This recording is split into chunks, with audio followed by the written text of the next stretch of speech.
In this lecture, I will discuss with you some of the fundamentals that we will be using time and again in our analysis of various macroeconomic issues. First is the distinction between endogenous and exogenous variables. Now, we must be very clear as to what are endogenous variables and what exogenous variables are. Um, Let me take an example like GDP. Is GDP an endogenous or an exogenous variable? Or say the repo rate, is it an endogenous variable or an exogenous variable? To answer this question, we have to remember that endogenous variables are decided from within the system. That means they cannot be decided by an outside agency or by the policymakers. It cannot be the case that the finance minister calls for a meeting of the economists and the say RBI governor. They decide that the growth rate in the next financial year will be 8%, because growth rate cannot be decided by somebody, but it is an outcome of the interplay of so many economic agents. Like it depends on how much the people are willing to spend, how much government is willing to spend, how much investment is coming forth, and what is happening to the external sector. So it cannot be that the finance minister decides or the prime minister decides that, or the RBI governor decides that this will be the growth rate will be a particular number. Similarly, the inflation rate, which is tracking the how the average price level is changing over a period of time. Now, inflation to control the inflation to a desirable level is the responsibility of the central bank. That is it the case that the central bank governor, or in our case the RBI governor, decides that the next year the inflation rate will be 4%. Now, the central bank can work towards achieving a 4% inflation rate, but ultimately what will be the inflation rate, that will depend on a host of factors, whether the monsoon has played out normally, or whether there has been a production outage in some sector or in some state. All this will have an implication on the supply of goods and services. Likewise, if suppose government has given a booster dose to its employees, which we call, say, like the pay commission comes out with a recommendation that the salaries of government employees should increase by 25%. Overnight, there is the more money is pumped into the system. Now, that is additional demand forces which are going to have a bearing on the prices. So the short point is, the variables like GDP, the inflation, they are not decided by somebody, but they are an outcome of some other forces which are taking place in the economy. Now, as opposed, so these are called the endogenous variables. Endogenous variables are decided from within the system, as opposed the exogenous variables are decided from outside the system. To appreciate this, we have to be very clear about what we mean by outside the system. When I say outside the system, it is either referring to purely exogenous, purely random events, like it could be an earthquake, it could be a monsoon failure, any factor which is beyond our control. So one category of exogenous variables are purely random in nature, which are beyond anybody's control.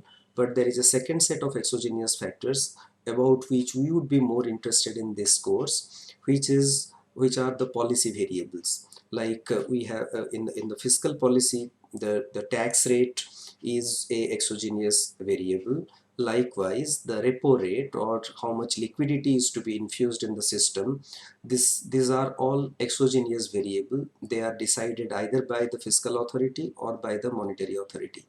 Now, we are generally interested in tracking how the endogenous variables respond to a change in the exogenous variables. In other words, my objective functions, or as a macroeconomist, my objective function is to get higher growth at a reasonable inflation, or which we call as growth with stability.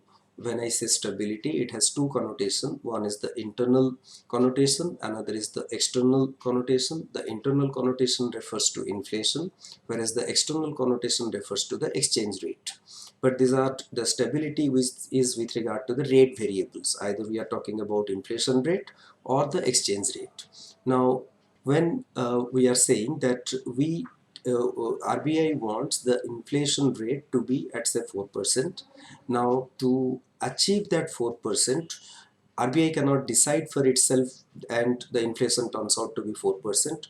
How much would be the inflation? It will depend on the demand and supply forces in the economy for goods and services, of course. Now, if there is what the exogenous variables can do is that they can be used to achieve a particular level of the endogenous variable.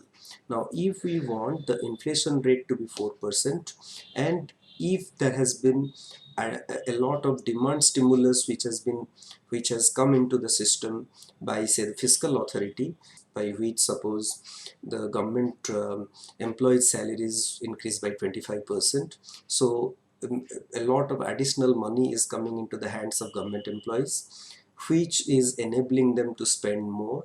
So given everything else as they were, the only difference has been now more money has come into the hands of people.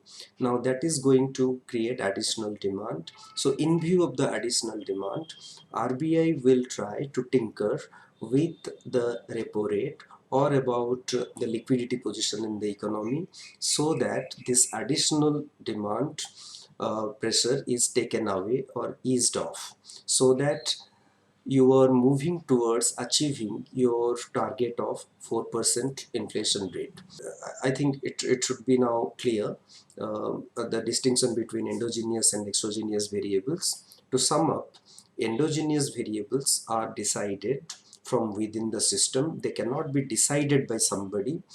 They are an outcome of interplay of demand and supply forces in different segments, whereas exogenous variables are decided either by the monetary and fiscal authority. That is one category of exogenous variables. The other category of exogenous variables are purely random. We would be interested to see the impact of exogenous variables on the endogenous variables. If there has been some exogenous variables which are purely random in nature, then also policy is used to fine-tune as demand and supply forces in the economy, so that we get the desired level of the endogenous variables. The second fundamental issue that we need to be aware as to the distinction between stock variables and flow variables when we discuss macroeconomic issues. Let me take some examples of flow variables like GDP. GDP is considered to be a flow variable because we are measuring GDP over a period of time. Now, generally, GDP is referred to, say, in a particular financial year, say 2016-17. Suppose the GDP in 2016-17 was 150 lakh crores. What does it mean? It means that goods and services worth 150 lakh crores were produced. Suppose I take another macroeconomic indicator, say fiscal deficit. Fiscal deficit is measured or is measuring how much of how much borrowing government has made in a particular financial year. So say fiscal deficit was 3.5% in 2016-17. What does it mean?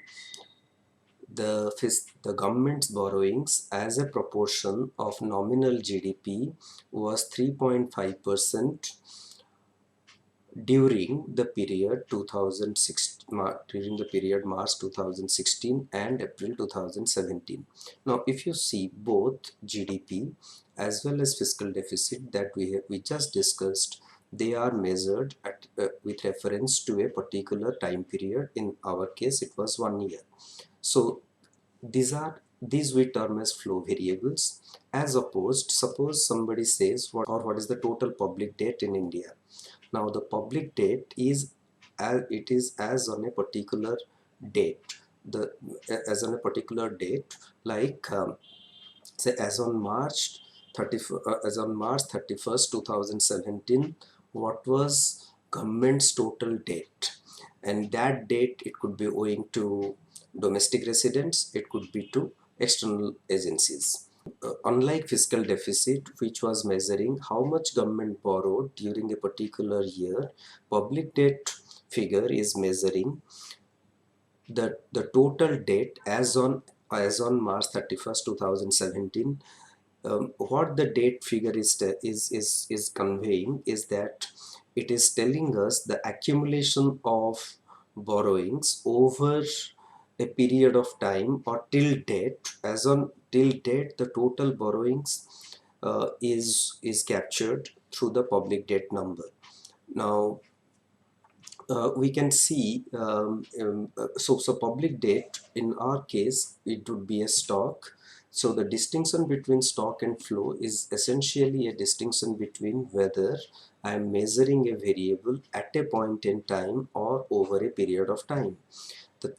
Things would be much clearer if I refer you this example. Suppose you are measuring the rate at which water is flowing from a pipe to a bucket in per minute. So there is a time dimension attached and it is a flow. Whereas if you try to measure water in the bucket at a particular point in time, it would be a stock measure. Suppose we say as on say 8:05 a.m. the water in the bucket was 10 liters. So 10 liters is a stock. So but if I say water is pouring into the bucket at say 2 liters per 30 seconds, so then it becomes a flow variable. So the macroeconomic variables which will have a time dimension attached to it, they will be termed as flow variables, whereas macroeconomic variables which are measured at a point in time are called the stock variables. Some of the other examples, inflation rate is measured at a inflation rate is measured as on a given date, but with reference to how prices were on the same date of last month or say last year. Now so we are measuring through the inflation rate how the average price level has changed over the last 1 month or 1 year. There is a time dimension attached to it, so it is a flow variable. Now if I ask you a question that what is the total number of MBA students registered in different colleges in India as on today. Now whatever number you would get, that is a stock. But if I ask the question how many new admissions have taken place in the last year in say top 50 institutes, now that would be a flow variable because I am measuring how many students have got admission in the last 1 year. We would be discussing about the what is known as the circular flow of income. Now circular flow of income is depicting the functioning of an economy in a very simple manner. Now the circular flow of income that we would be discussing is a two-sector economy. That means we consider only two sectors, two categories of economic agents are there in the economy. It is an oversimplification, but nonetheless it helps us to drive home the point that how the macroeconomy works. Now what are the two sectors? One sector is the household and the other sector is the business sector or the firms. Now what is happening? Households are supplying their labor to the firms, and firms are using this labor to produce goods and services. Now these goods and services are purchased by whom? By the households. But how do they pay for it? They pay for the goods by using the income that they have earned while offering their labor to the firms. So two things are happening.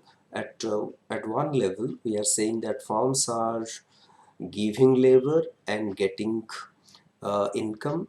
At the second level, firms are using the labor to produce goods and services. At the other end, they are also getting the money back which they had given as income to the households for using their labor.